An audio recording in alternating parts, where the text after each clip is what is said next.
de ma sœur Anne Pasek, représentant de la présidence de l'Union africaine du Sénégal, et de M. Louel de Makamade, sur le Belgique. Après, il y aura les trois ateliers. Et on terminera par une séance de clôture pour l'adoption des conclusions et de la déclaration de rapport.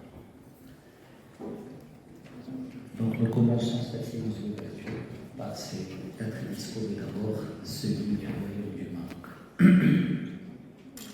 Je voudrais, et je ne serai pas long, très rapidement pour vous souhaiter la bienvenue à ce forum. Je sais que beaucoup d'entre vous ont fait de longs voyages pour participer à cet événement et nous apprécions cette présence. Ici au Maroc, nous avons tenu plusieurs réunions concernant la migration et à chaque fois c'était la première réunion pour l'adoption du pacte mondial sur l'immigration et le développement. La première réunion pour le lancement du processus de Rabat sur la migration et le développement entre l'Afrique et l'Europe. Et la première réunion des champions mondiaux dans le cadre de la mise en œuvre du pacte mondial sur l'immigration ordonnée. Et aujourd'hui, on a ce premier forum sur la réduction des frais de transfert de la diaspora africaine. Tenir aujourd'hui ce premier forum, je ne pense pas que c'est une action pionnière, mais ce n'est pas une excellence. Ça veut dire qu'on n'a pas à traiter d'une problématique fondamentale. D'où l'importance et la pertinence de l'initiative. Et je saisis cette occasion pour exprimer en à mon frère Robert ministre de l'étranger du Togo et à travers lui à la République togolaise et à son excellence le président fort et son par rapport à tout l'engagement dans le cadre du travail du Haut Comité de l'Union africaine en charge de la décennie des racines africaines et de la diaspora africaine. Ça montre que le Togo prend en charge ces problématiques fondamentales par rapport au continent. Ça montre aussi le dynamisme de cette diplomatie. Je réitère les félicitations pour l'action de l'organisation et cette avec la médiation togolaise entre la Côte d'Ivoire et le Mali. Donc c'est une initiative pertinente qui vient promouvoir, mais qui consacre également non seulement une amitié maroco-togolaise, et c'est de bon augure qu'on a commencé l'année par une activité conjointe entre le Maroc et le Togo, mais il confirme aussi une complémentarité des mandats entre Sa Majesté le roi Mohamed VI, champion de l'Union africaine de migration, et le président du comité en charge de la décennie des racines africaines et de la diaspora africaine.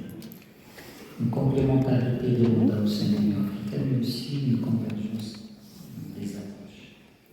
La question des Marocains résidant à l'étranger est une question importante. C'est une question qui bénéficie de la sollicitude constante personnelle du souverain.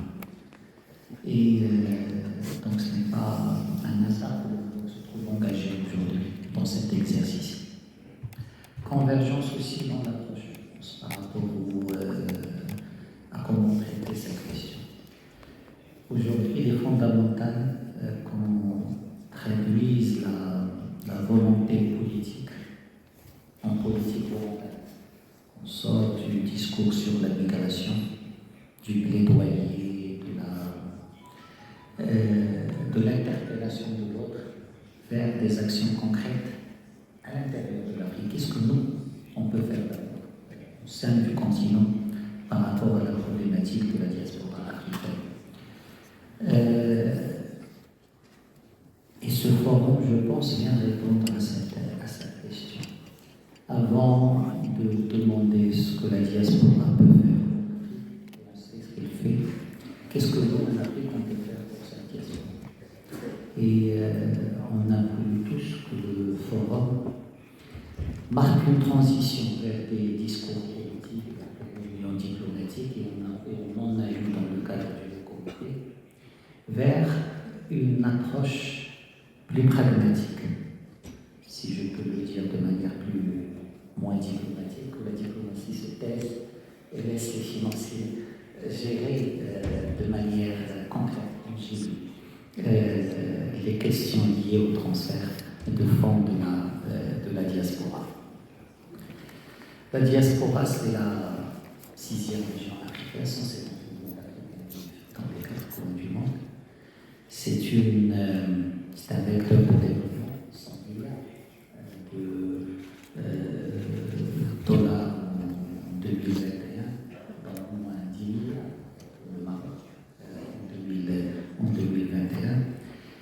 C'est un pourvoyeur de fonds et de stabilité macroéconomique. Peut-être ce que reçoit l'Afrique de cette diaspora est plus important que ce qu'elle reçoit en termes d'investissement direct étranger. Et c'est une source qui s'est avérée fiable et résiliente.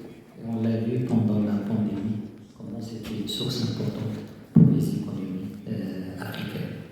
Donc c'est un sujet fondamental où l'économique, le politique, l'humain convergent et ce qui en fait une priorité du continent africain.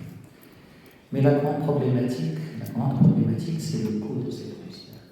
Et les transferts de la diaspora africaine sont les plus chers au monde. 8% pour l'Afrique, alors que c'est 6% pour chaque $200 transférés par un Africain. L'Africain doit payer $16 pour les coûts de transfert, alors que l'Asiatique peut payer moins de 10. Et donc c'est très cher et c'est en décalage avec l'ambition des Nations Unies. L'objectif 10 des ODD, des objectifs de développement durable à 2030, fixe ce taux à 3%. Alors on est loin même de l'objectif onusien. Et malheureusement, c'est un manque à gagner énorme pour les économies africaines. C'est dangereux parce que ça favorise les circuits informels et ça crée une frustration en comparaison avec d'autres diasporas, d'autres régions du monde, notamment la diaspora asiatique. Et donc il est fondamental qu'aujourd'hui, dans le cadre de ce forum, qu'on puisse identifier des pistes de travail à verser dans le travail du haut comité en charge de la décennie des racines africaines et de la diaspora africaine. Sortir du plaidoyer, sortir de la politique juste de contestation vers des actions concrètes. Et je pense qu'on a autour de cette table le cadre, les personnes pouvant proposer des choses tangibles, pouvant alimenter la réflexion pour nous permettre dans le cadre du haut comité, de proposer des choses aux autres États membres. Et là, on a plusieurs pistes dont on a discuté dans le cadre du haut comité. Qu'est-ce qu'on peut faire avec les nouvelles technologies? Et l'outil technologique, est-ce qu'il peut nous aider à réduire ces coûts? Est-ce que le cadre réglementaire est suffisamment souple, suffisamment attractif pour réduire ces coûts? Est-ce qu'on a la compétition nécessaire entre les différents prestataires pour que ces coûts puissent bénéficier d'une concurrence vertueuse en faveur du migrant, en faveur de son pays, etc. Est-ce que la problématique de fond de la bancarisation des sociétés africaines n'est pas aujourd'hui pénalisante dans ce genre de situation? je pense, autant de problèmes, autant de pistes de réflexion qui seront approfondies dans le cadre des 3 ateliers qu'on aura aujourd'hui. Mais le plus important, c'est qu'on ne sorte pas juste par des constats, juste par des doléances, mais qu'on sorte avec des propositions concrètes, avec des actions pilotes que l'on pourrait mener pour démontrer qu'on n'est pas juste un cadre, que ce forum n'est pas juste un cadre de débat, mais que c'est une force de proposition et que, à charge pour la présidence du Haut Comité de prendre ses décisions, ses recommandations et d'en assurer le suivi nécessaire.